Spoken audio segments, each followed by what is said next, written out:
Bem-vinda, bem-vindo ao BTC Journal, seu programa de notícias de negócios comentadas e analisadas pela equipe da BTC. Meu nome é Gustavo Habib, eu sou instrutor de comunicação e negociação, e no episódio de hoje é dia 6 de abril de 2023, e a gente vai falar sobre varejo e atacado, a gente vai comentar sobre o Grupo Boticário e resultados de 2022, expectativas para 2023. Vamos falar sobre resultados e reestruturação da Westwing e também do Walmart. E também vamos falar um pouquinho sobre o mercado de saúde. Aqui falaremos sobre uma nova crise da Johnson & Johnson referente ao seu talco. Também vamos comentar sobre a Fleury e um novo M&A e também sua estratégia. E, por fim, vamos falar sobre a Hapvida e os planos de saúde. E para me acompanhar nesse episódio, estou aqui com meu caríssimo colega e instrutor das disciplinas aí de Business Modeling, Finanças Corporativas, de vários cursos aqui da BTC, o Guilherme Goraeb. Gui, muito bem-vindo, obrigado pela participação. Fala, Habib, tudo bem? Bom, pessoal, um prazer estar aqui. Obrigado pelo convite. E bora lá que a gente tem bastante notícia aí. Espero que a gente entenda um pouquinho melhor o que está acontecendo e ajude os ouvintes a entenderem também. Pois é, vamos fazer isso já aproveitando para pedir para você que acompanha a gente, seja pelo podcast, na sua plataforma preferida ou pelo YouTube, para também acompanhar nosso Instagram, @instabtcompany. A gente está presente no Instagram, também estamos presentes no TikTok. E se você estiver no YouTube ou quiser passar no nosso YouTube para se inscrever, curtir o vídeo e principalmente deixar um comentário com sugestões de temas, de empresas que você gostaria que a gente abordasse aqui no BTC Journal, deixa lá que a gente gosta muito desse carinho e desse retorno que você pode dar para a gente, ok? E eu tô aqui, Gui, com a minha tech t-shirt de manga comprida, long sleeve, da Insider. Eu vi que você tá com a sua aí também, que era aquela cor da época da Copa, né? Pô, finada Copa, que o Brasil saiu bem cedo, né? Exatamente, eu aproveitei essa daqui. Eu tô com camiseta G, assim, mais folgadinha. Tô de manga curta mesmo, porque ainda não esfriou tanto aqui em Floripa, mas daqui a pouco eu tiro o hoodie do armário aí, se o tempo esfriar. Tô torcendo para ele esfriar, cansou um pouco do calor já. Pô, já cansou, mas aqui em São Paulo tá um pouco frio, viu? Enfim, mas é hoje. Ontem estava bem quente e eu já vim aqui para me proteger um pouquinho melhor, né, desse friozinho. Mas é o seguinte, a gente já entrou no outono, então já vai começar a tirar suas roupas de frio do armário. E na Insider você tem uma série de opções. O Gui comentou do hoodie, né? Então o casacão, o moletom deles. Tem o wingsuit para as mulheres também, que é bem interessante, confortável. E todas as roupas, né? Elas seguem a tecnologia têxtil que a Insider fornece, que tem muito conforto térmico, né? Então os produtos eles são bem interessantes para ter um conforto, tanto em dias de calor como em dias mais frios. Então, por exemplo, até as meias, as Spectrum Socks da Insider, eu cheguei a utilizar no sul da América do Sul, lá na Patagônia, viu, Gui? Vou te falar que até deu uma ajuda, né? Eu tive que reforçar eventualmente com alguma outra meia, que realmente faz muito frio, mas num frio natural aqui em São Paulo, até em Floripa, até no sul, dá para se virar muito bem com aquela meia da Insider, viu? E também design elegante, minimalista, que vai com tudo. Você já conhece o produto, se não conhece, vale a pena dar uma chance, porque os produtos têm altíssima qualidade e durabilidade. E você, que está acompanhando a gente, tem um descontão de 12% utilizando o cupom BTC12. É só entrar no link aqui na descrição da Insider Store ou no site da Insider também e utilizar o seu cupom para ter esse desconto em toda a sua compra, beleza? Então aproveita o desconto BTC12 e se prepara para esse friozinho que está chegando, viu? Também falando um pouquinho dos nossos cursos aqui da BTC, a gente está com inscrições abertas para o Strategy and Finance, que é nosso curso voltado para lideranças, gestores, executivos, pessoas que têm mais experiência de mercado e querem fortalecer suas ferramentas para tomada de decisão estratégica. O Strategy and Finance ele vai começar ali em meados de julho, o link com as datas todas está na descrição. Dá uma olhada e participe, tá? Você vai ter aula lá com o Renato Aracá, que é a pessoa que é responsável aqui pelo BTC News, e também ministra uma série de aulas em outros cursos da BTC para aprender bastante sobre estratégia de finanças. A gente também está com inscrições para o General Business Program, que é nosso curso voltado para o pessoal que está se formando ou recém-formados, até 4 anos, e querem dar um boost na carreira, entendendo mais sobre finanças, estratégia, marketing, negociação, comunicação, resolução de problemas, business modeling, enfim, um banho de business com muita aplicabilidade, conteúdos de mercado, muitos casos reais, para você poder se inserir de verdade no mercado de trabalho e conseguir, eventualmente, aquela aceleração de carreira em mercado financeiro, consultorias, programas de trainee, enfim, em áreas bem interessantes. E eu começo, inclusive, né, com a primeira notícia aqui, falando de uma empresa que tem um programa de trainee muito interessante e que pode ser foco aí de muitos de vocês que estão buscando esse desenvolvimento. Essa primeira notícia eu peguei do Brasil Journal e o título é o seguinte: Grupo Boticário já fatura 23 bi de reais e cresce no B2B. Bom, B2B, pessoal, para sopa de letrinhas, aqui a gente deixar um pouquinho mais claro, né? Significa business to business, ou seja, são empresas que vendem para empresas, e já já eu vou falar como isso se encaixa no caso do Grupo Boticário. Mas basicamente a reportagem, ela fala sobre um bom momento que o grupo está passando, justamente num momento não tão bom assim da sua principal concorrente, a Natura. Para saber um pouco mais sobre a Natura, tá? Dá uma olhada no episódio da semana passada. A gente falou sobre a Natura, né? Ela está com alguns problemas e é uma empresa que faz de tudo para ser mais ESG e nem tudo para reduzir o seu endividamento. Mas dá uma olhada lá no episódio, porque hoje a gente vai falar do Grupo Boticário. Além da marca Boticário, o grupo tem outras marcas dentro do seu portfólio. Algumas delas, Quem Disse Berenice, Eudora e Beauty Box, tá? São algumas das mais famosas. Segundo a própria empresa, eles avançaram 15% em participação de mercado, o que é impressionante para um ano, né? Isso daqui só em 2022. As vendas totais, como está no título da reportagem, passaram de 23 bi de reais, que é um recorde para a companhia, e é um resultado que vem acompanhado de aumento de lucratividade, que é interessantíssimo, e a gente costuma falar bastante que a análise de receita sem lucro ou vice-versa fica um pouco capenga, né? Então é importante que a gente olhe para os dois. E a gente vai fazer isso em uma outra notícia mais para frente também. Então, aqui só vale um disclaimer, tá, pessoal? Porque esses dados, eles são relativos a uma entrevista que o CEO passou para o Brasil Journal, tá? Não é um relatório auditado, como a gente costuma trabalhar aqui com vocês e também vamos fazer um pouquinho mais para frente. O Grupo Boticário, ele é uma empresa SA, só que não tem capital aberto, né? O site de relações com investidores e tal. Mas eles divulgam sim o balanço anual no site. Só que eu vi algumas diferenças aqui, né? O balanço no site está sob o nome de Cálamo, que é uma empresa SA que está associada ao Grupo Boticário, mas os números não batem com os que estão aqui na reportagem, então eu vou falar da reportagem. Fica esse disclaimer.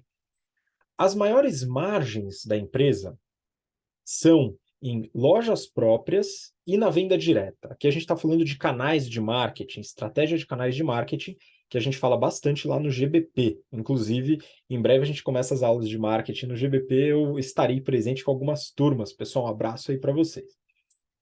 Então, lojas próprias e venda direta. As margens são menores aonde?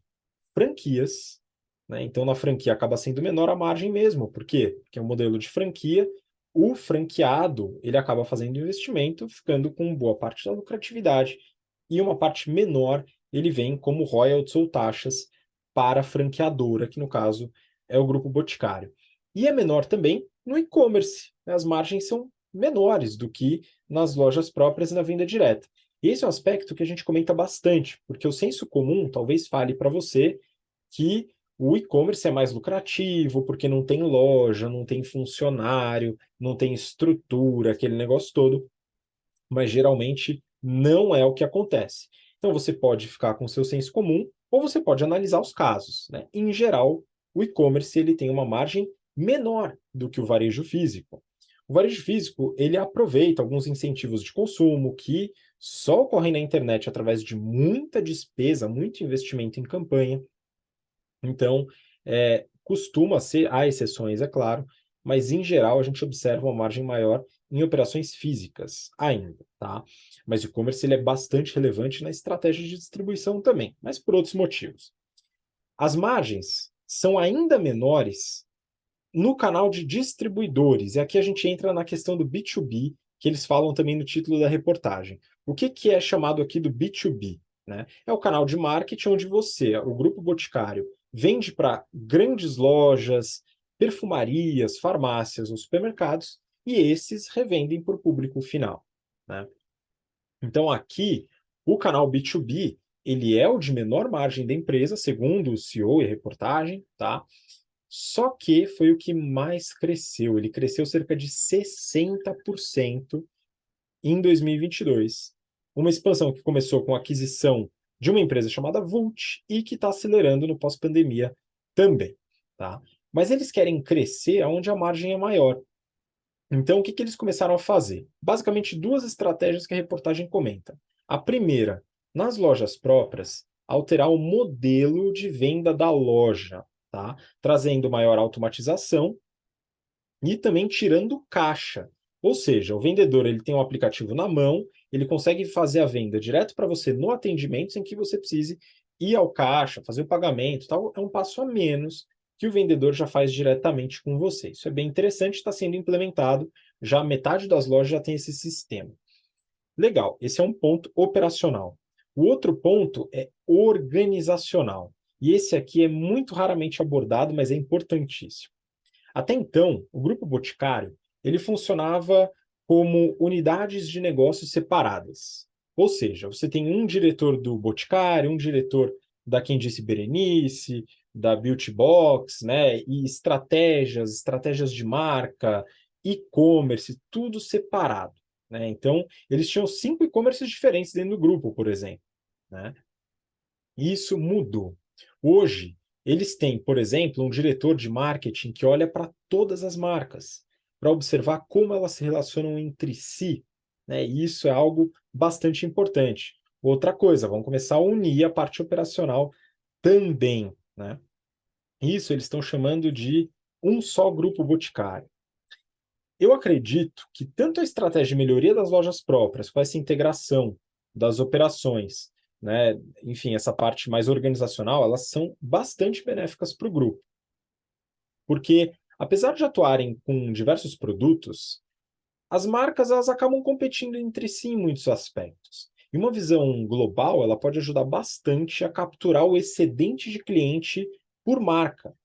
A gente no GBP comenta sobre o caso da Copenhagen, né? Inclusive, né, fazendo parênteses aqui, vende ovos de Páscoa a preço de ouro, né? Mas enfim, quando a gente fala do caso da Copenhagen, a gente fala de como abordar a estratégia de complementação e excedente cliente, ou trazer novos clientes para a empresa. E ela fez isso depois de muitas tentativas frustradas com a criação de uma nova marca focada num grupo separado de clientes para um produto muito semelhante, né? Chocolate ainda. Vamos ver se eles conseguem capturar ainda mais esse mercado, né, o grupo Boticário, aproveitando as dificuldades da concorrência e o fortalecimento do varejo físico. Né? Eu acho que a empresa tem bons anos pela frente. Vamos aguardar. Bom, vamos seguir para a próxima notícia. A próxima notícia, vou pedir para o Gui comentar, e o título é o seguinte: West Wing arrumou a casa em 2022 para enfrentar cenário macro enfraquecido, diz o presidente. Gui, toda sua, manda bala. Esse jornalista aprendeu com você na hora de fazer trocadilho, hein, Habib? O West Wing arrumou a casa e é verdade, né? O West Wing, eles fizeram um bom ajuste aí no ano passado. Mas vamos lá, vamos entender qual que é o contexto, o que aconteceu com os números da West Wing no quarto tri do 2022. Tudo caiu aqui. O GMV caiu 6,9% para 92 milhões. A receita líquida caiu 14,6% para 70 milhões. E para compensar, né, o prejuízo caiu também 30% e foi para 24 milhões e meio de reais. Tá? o CEO adiantou que em 2022 a empresa fez diversos ajustes, priorizando a redução do consumo de caixa e o aumento da rentabilidade, né? Eles comentam lá que durante o final do ano de 2021 eles já perceberam que o movimento estava enfraquecendo e fizeram ao longo do ano de 2022 alguns ajustes para conseguir lidar com esse cenário de vendas mais baixas, né? Bom, outra coisa que caiu foi o consumo de caixa, né? A queima de caixa, que no quarto tri foi 1,6 milhão de reais, comparando com o quarto tri de 2021, uma queda de 96%, ou seja, bem expressivo e mostra bem o resultado desses ajustes operacionais que a Westwing fez. A empresa abriu 4 lojas no quarto tri de 2022, chegando a um total de 9 lojas físicas, né, que hoje correspondem a 20% do GMV, né, de todo o volume de vendas da empresa. A expectativa de 2023 é para um mercado pouco aquecido. Então, por conta disso, eles não pretendem abrir nenhuma loja e pretendem ainda trabalhar o seu capital de giro para diminuir a queima de caixa desse ano. Isso aqui me lembrou bem o tema que a gente discute lá em finanças corporativas, no GBP, né, Habib? Onde a gente fala ali das diferentes maneiras para trabalhar capital de giro, a gente explica esse conceito, né, como que ele está relacionado ali com os fornecedores, com recebíveis, estoque, e como que a empresa pode fazer para enxugar o seu capital de giro. Isso é bom porque isso libera recurso para a operação, né? Isso libera caixa, ou no caso aqui da Westwing, né, ela vai consumir menos caixa, eventualmente ela vai até gerar caixa, conseguindo enxugar aí o seu capital de giro. Bom, momento difícil, queda nas vendas, queda de receita, a empresa está com prejuízo, ainda está queimando caixa, né, e o custo de capital subiu muito e o crédito está caro e está escasso, né? Então, acho que o CEO está certo aí em arrumar a casa, em cortar o que puder cortar de custos, segurar alguns investimentos, né? Então, como o CAPEX que é necessário para fazer as lojas, segurando o dinheiro em caixa para o famoso estender o runway, né? Ou seja, estender o tempo de vida aí da empresa para ela poder passar por essa época de mercado mais turbulento, sair do outro lado e aí sim voltar a investir com mais energia. Muito bom. Então, mais uma empresa que está, bom, sofreu muito, a Westing sofreu bastante aí, pelo menos na queda das ações, né? Vamos acompanhar essas mudanças para o cenário macro desafiador de 2023, né? Vamos seguir para a próxima. Aqui a gente vai sair um pouquinho do Brasil, peguei do valor econômico. Walmart projeta que 65% das suas lojas terão atendimento automatizado até 2026. Pois é, olha só, eu nem tinha lido a notícia inteira do Grupo Boticário, mas a gente fez uma duplinha boa aqui com esse negócio de automatização de varejo físico, hein, Gui? Comenta um pouquinho sobre essa estratégia do Walmart, como que eles estão visando esse desenvolvimento em 2023. Exatamente, Habib. Mais uma empresa querendo eliminar a caixa, né? Então, é o clássico da automação, né? A gente está vendo agora o OpenAI, o ChatGPT, não sei o quê, a gente está vendo os empregos mais relacionados à atividade intelectual sumindo, mas também tem os empregos manuais, braçais ali, que estão sumindo também, eles não param de sumir, né? O Walmart declarou aqui que 2/3 das lojas vão ter atendimento por máquinas automáticas até o final de 2026, ou seja, daqui a 3 anos. Não sei você, mas eu confesso que quando eu posso, eu evito usar esse self-checkout aí nos mercados. Aqui em Floripa tem alguns que funcionam bem, tem outros que penam para funcionar, especialmente aqueles que têm balança, assim, você tem que pôr a compra numa balança, e depois você tem que passar, pôr em outra balança, sempre dá pau, né? Você vai passar o negócio, ele não reconhece o peso, você tem que chamar o cara, ele já está atendendo outra pessoa porque dá pau para todo mundo. Então, assim, eu espero que essa tecnologia que eles vão implementar em 2/3 das lojas funcione melhor do que as que a gente geralmente encontra aqui no Brasil. Falando de estratégia, eles disseram que vão focar em 3 pilares, né? O primeiro, o crescimento das vendas por modelos omnicanal. Depois, o fluxo de receita diversificado por meio das categorias e mix de negócios aprimorados. E, por fim, o dimensionamento de investimentos de alto retorno, impulsionando a alavancagem operacional e melhorando margem operacional, né? Claramente, a automação de loja entra aqui, né? Ela está melhorando margem, visto que a empresa vai precisar de um número menor de pessoas nos caixas, né? Os atendentes de caixa vão ser menos. O Walmart até cita na notícia que não pretende demitir ninguém com isso, né? Porque outras funções vão surgir. Mas quem vai no mercado percebe, né? Que você tem uma pessoa cuidando de 4, 6, 8 caixas quando você tem o self-checkout. Então você precisa de menos gente naquela atividade, né? Outra coisa que, assim, para fechar aqui, essa notícia me lembrou de uma notícia que a gente comentou mais no início do ano, acho que foi lá para fevereiro, falando de uma feira de varejo que rolou lá nos Estados Unidos, né? E lá a gente teve a Amazon apresentando algumas soluções diferentes de tecnologia de self-checkout.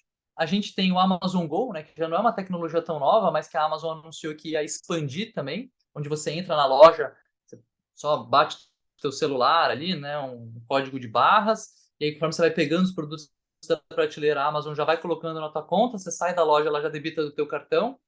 E tinha também um carrinho, se eu não me engano, era do Whole Foods, que já tinha algumas câmeras e o cliente simplesmente colocava os produtos dentro do carrinho, essas câmeras liam o que ele estava colocando e mostravam num tablet qual que era o valor da compra dele ali. Com soluções com bem menos atrito, né?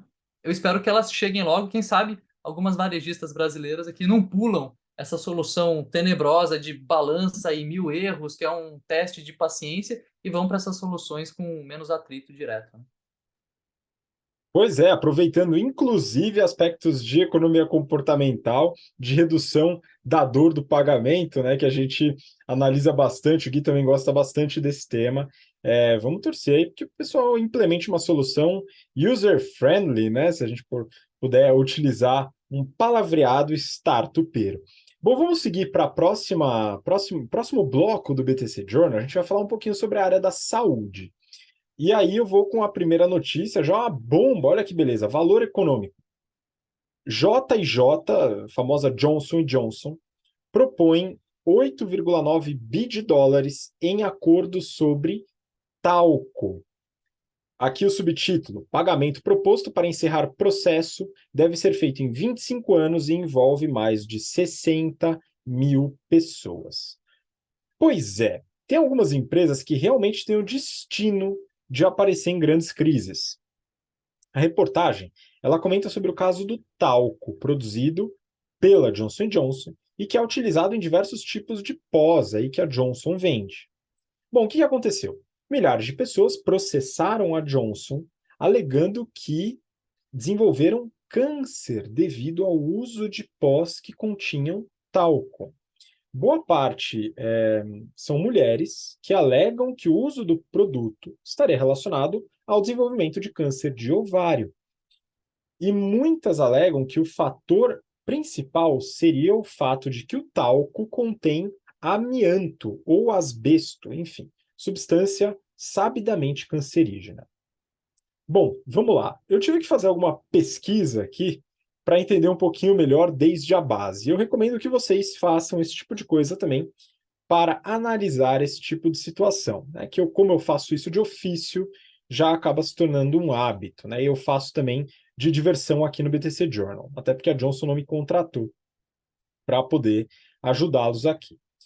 O que é o talco? Primeira coisa, né, a gente precisa entender um pouco, eu não fazia a menor ideia do que era, só a minha leve intuição de que era um pó que ajudava com algumas coisinhas. Mas é o seguinte, o talco, ele é um composto mineral, pelo que eu pesquisei aqui, de magnésio, silício e oxigênio, e ele é presente na Terra, ele é minerado de forma bruta, depois ele é tratado industrialmente para entrar em produtos como, por exemplo, o Baby Powder da Johnson, possivelmente o mais conhecido, e que eu vou ter que começar a fazer estoque a partir de agora com um novo morador aqui de casa. Bom, vamos lá. E qual que é a relação com o amianto? O talco, ele é encontrado em locais muito próximos de onde o amianto também é encontrado. E muitas vezes o talco, na forma bruta, contém amianto. Tá? Eles se misturam, né? Se misturam não, né? Mas eles estão juntos ali quando você vai retirar ele da terra. E o amianto é outra substância, tá? Isso aqui é bom ficar claro. No processo industrial, a ideia é que o talco seja trabalhado sem o amianto, né? Ele seja o talco apenas para ser tratado e colocado nos produtos devidos. E é exatamente isso que a Johnson afirma. O talco deles é seguro e não contém amianto. E isso eles deixam claro em toda a comunicação sobre a situação. Sendo isso, né, estabelecido através de auditorias técnicas, né? A Johnson, ela não é uma empresa de pirâmide de encapsulados, ela é uma das maiores empresas do mundo. Então, ela está sob a tutela dos principais órgãos de fiscalização e de saúde do mundo inteiro. Então, aqui, bom, ela se vê em mais uma crise, né? Não é a primeira vez, ela já está acostumada, e ela foi trabalhar a gestão da crise de forma adequada, acredito eu. Vamos entender um pouquinho melhor o que que eles estão fazendo. Mas só para colocar aqui, nem toda empresa gere crise de forma adequada. A gente já falou bastante, eu comentei aqui, gosto muito desses casos, já comentei de episódios com erros crassos em gestão de crise, em algumas situações, tá? A última, eu acho, foi o episódio em que a gente comenta sobre as vinícolas do Rio Grande do Sul, como um contra-exemplo de gestão de crise, e vale a pena se você ainda não acompanhou o episódio. Tá? Mas, bom, basicamente, né, o que, que tem sido feito para poder reagir à crise? Segundo a reportagem, só. Boa, encontrei aqui. A Johnson, ela propõe pagar quase 9 bi de dólares num prazo de 25 anos para todos os envolvidos, o que configura aí um dos maiores acordos de responsabilidade sobre produtos da história dos Estados Unidos. A empresa do grupo responsável pelo talco, né, a Johnson é um grande grupo, né, e tem as empresas responsáveis aí. A responsável pelo talco, ela já entrou com um pedido para proteção contra a falência, para poder efetuar esse pagamento, né? E aparentemente boa parte dos requisitantes topou o acordo. Além disso, a empresa já deixou de produzir e comercializar o talco nos seus produtos nos Estados Unidos e Canadá, e está encaminhando para eliminar a produção global. Tudo isso está sendo feito enquanto a empresa sustenta que o produto é seguro. Ué, mas se o produto é seguro, por que tudo isso? Não seria admissão de culpa? Não, isso é gestão de crise. Ó, se o talco faz mal ou não, tem uma investigação em curso, tem órgãos técnicos que vão ser capazes de colocar isso para a gente, para o público, enfim, para todo mundo. Não há resultado, a empresa sustenta que o produto é seguro e até hoje ela passou em todas as auditorias nesse sentido. Mas pode ser que ele se comprove lesivo. Só que a Johnson sabe que aqui se trata de outra coisa, a proteção da marca, a proteção da Johnson como empresa. O público já julgou a Johnson como culpada. A inocência, ela não vai ser veiculada da mesma forma que a crise. E o que interessa aqui, nesse momento do público, é a segurança e o atendimento às pessoas que sofrem, sendo o câncer causado pelo talco ou não, né? Então, quando a Johnson propõe a indenização sem o julgamento, né, um acordo aqui, isso não é admissão de culpa, mas sim a demonstração de que a empresa está ouvindo a preocupação das pessoas e buscando ajudar, independente de quem seja responsável pelo câncer, né? Então, esse é um ponto relevante, porque mesmo com um acordo, se houver comprovação de que a Johnson está errada na segurança do produto, ela ainda pode sofrer novas consequências, tá? Parar a produção do talco também, e deixar de usar o talco nos produtos em pó que eles têm, também é interessante como gestão de crise, né? E também não é assumir a culpa, porque o público já atestou que o talco é problemático. Então, já era o julgamento do público. E agora eles foram lá e substituíram por amido de milho e bola para frente.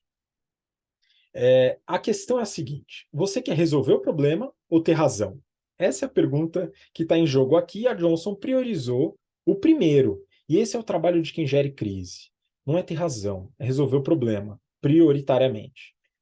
A gente analisou e analisa no GBP a crise do Tilenol, também da Johnson, em que a gestão dessa crise foi responsável pelo fortalecimento da marca Johnson Johnson. Impressionante. Gestão de crise com fortalecimento de marca. Isso é muito raro. A Johnson conseguiu fazer no passado. Eu não sei se vai funcionar agora, se ela vai fazer, se vai ter uma tão boa percepção, mas eu sei o que não ajuda. O que não ajuda, né, com certeza, é um discurso de não é problema meu, tirar o seu da reta, de certa maneira, num vocábulo um pouco mais informal, e seguir com a produção de um produto visto como problemático. tudo isso certamente seria uma decisão pior. Então vamos analisar, a gente vai continuar acompanhando o caso, eu gosto bastante desse tema, vou continuar acompanhando para ver o desfecho, viu, pessoal? Até porque eu estou curioso para saber se esse talco de fato ou não, né? Bom, vamos seguir para a próxima notícia, também peguei do Valor Econômico. Fleury conclui compra de Retina Clinic por 21 milhões de reais. Bom, eu peguei essa notícia aqui para comentar rapidamente sobre essa aquisição, mas para falar mais da estratégia do grupo Fleury, né? Eles falam sobre a aquisição dessa Retina Clinic, valor de 21 milhões, que é basicamente troco de pão para o tamanho do grupo Fleury, que é gigante, é uma grande empresa de medicina diagnóstica. E aqui vale comentar que essa estratégia está dentro da macroestratégia que a gente reforça há 4 anos, desde que a empresa comprou 2 empresas, a Jagmax e a InLab, dentre outras aquisições, para reforçar a estratégia de ecossistema de saúde e diagnóstico. Tá? Então, essa estratégia que o Fleury está seguindo, focando em clínicas especializadas e também na abrangência regional. Essa expansão ela tem um modelo um pouco diferente do modelo que a gente vê com a DASA, que também é uma empresa de medicina diagnóstica, tal, só que ela está expandindo através da aquisição de hospitais e cuidados integrados. Tá? Então aqui a gente vê estratégias razoavelmente diferentes de empresas que atuam no mesmo setor. No caso do Fleury, as últimas aquisições elas mostram que a ideia é expandir em serviços especializados, como, por exemplo, a Retina Clinic, que é uma empresa especializada em tratamento e prevenção com foco em oftalmologia. As últimas aquisições também mostraram esse foco, né, além, claro, da digitalização dos serviços. Aí a pergunta que fica é, está dando certo? Né, será que essa estratégia ela está ajudando os resultados da Fleury? Então vamos dar uma olhada no resultado de 2022. A empresa teve um crescimento de receita no ano de mais de 15%, que é expressivo. É uma empresa já consolidada, já tem mercado. Crescer 15% não é pouco, definitivamente. Então há um resultado, aparentemente, relacionado à receita. E esse resultado, ele poderia vir acompanhado de uma alavancagem, de um endividamento, como é o caso da Natura, que a gente comentou semana passada. Ela comprou a Aesop, comprou uma série de outras empresas, a Avon e tal, e se endividou até a tampa para isso. Não foi o caso do Fleury. O Fleury fez a expansão, conseguiu o crescimento de receita e reduziu a alavancagem. A relação dívida líquida sobre EBITDA caiu de 1,3 para 1,2. Né? Então, uma alavancagem bem tranquila, inclusive. Só que ainda não resultou em melhorias operacionais. A empresa teve uma queda de margem bruta de 2 pontos percentuais, de 29% para 27%. A margem EBITDA também caiu um pouco menos, 0,6 pontos percentuais, e a margem líquida também caiu 2 pontos percentuais, de 9% para quase 7%.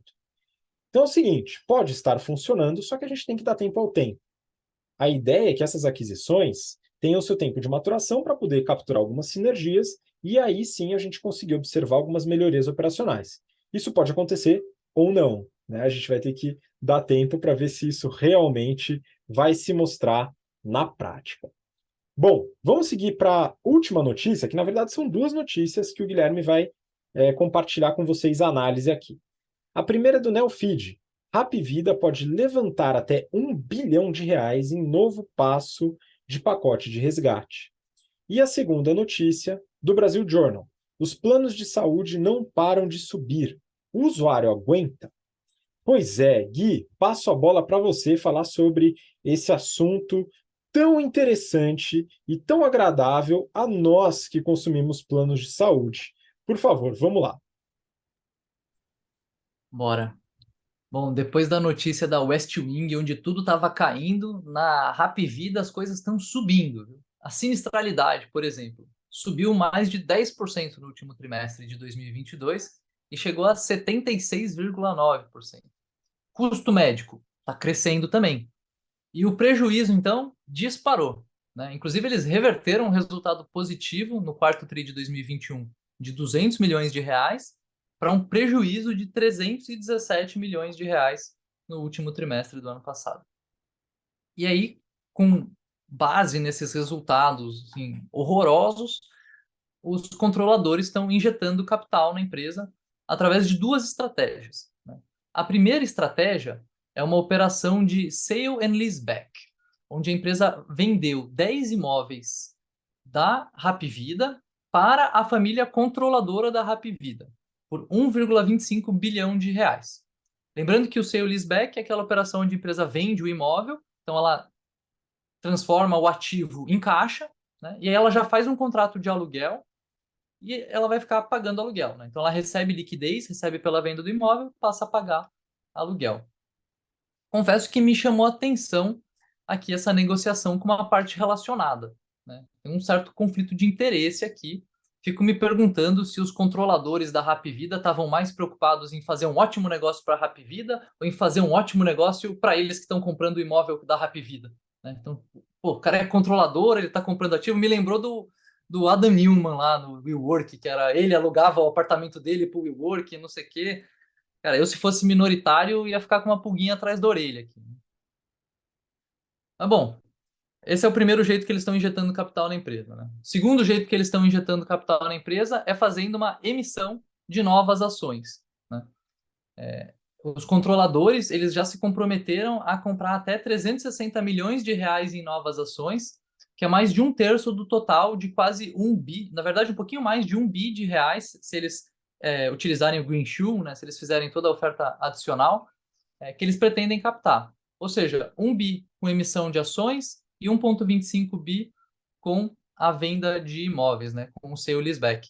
Com essa estratégia, a Hapvida vai captar quase 2,3 bilhões de reais, dos quais 1,6, ou seja, 70%, vem dos acionistas controladores. Olhando essa segunda estratégia, isso aqui me lembrou de quando a Magazine Luiza fez uma oferta de ações, né? E, cara, o timing da Magazine Luiza foi sensacional. Assim, a Magazine Luiza tinha saído de, sei lá, R$ 2 para R$ 60, eles fizeram a captação de bilhões perto da máxima histórica, né? A Hapvida está fazendo exatamente o oposto, né? Então a ação deles caiu mais de 85% nos últimos 2 anos, né, desde o pico, e eles vão fazer agora uma emissão de ações onde os controladores vão lá e vão comprar um terço, mais de um terço dessa emissão, né? Então, assim, o timing da Hapvida está horroroso. Os acionistas, os controladores, né, claramente estão otimistas com o negócio, parece, né? Estão aproveitando aí um preço de Black Friday nas ações da Hapvida e estão enchendo os bolsos de ação da Hapvida.